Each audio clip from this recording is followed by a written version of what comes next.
टोबटेक Singh Pensra road पर धर्मकोट के करीब मुसाफिर वैन और मजदा ट्रक में खौफनाक तसादुम के बायस गैस सिलेंडर फटने से आग भड़क उठी, जिसके बायस ट्रक ड्राइवर समेत 7 अफराद मौके पर जाँ बहक। खवातीन बच्चे समेत 13 अफराद जख्मी करीबी अस्पताल मुंतकिल। तफसीलात के मुताबिक टोबटेक सिंह के करीब पेंसरा रोड पर अड्डा धर्मकोट के करीब एनी शाहिदीन के मुताबिक हाईएस जो कि गोजरा से पेंसरा की तरफ जा रही थी, जबकि मिनी ट्रक गोजरा से पेंसरा की तरफ आ रहा था। मिनी ट्रक ड्राइवर की गफलत के बायस हाईएस वैन के साथ जा टकराया और दोनों को आग लग गई।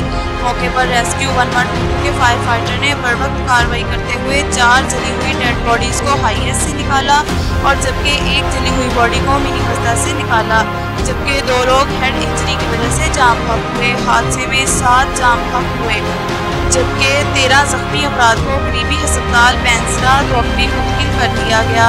जाम बहक अफराद को THQ अस्पताल गोजरा में शिफ्ट किया जा रहा है। जख्मी अफराद में 11 मर्द, 3 औरतें और 1 बच्चा शामिल है, जबकि जली हुई 5 बॉडीज की शिनाख्त ना हो सकी, जिनकी शिनाख्त का अमल जारी है। रेस्क्यू 112 की जानिब से जली हुई बॉडियों को कूलिंग के बायस सड़क से हटाने में मसरूफ है। मुकामी पुलिस मौके पर मौजूद है।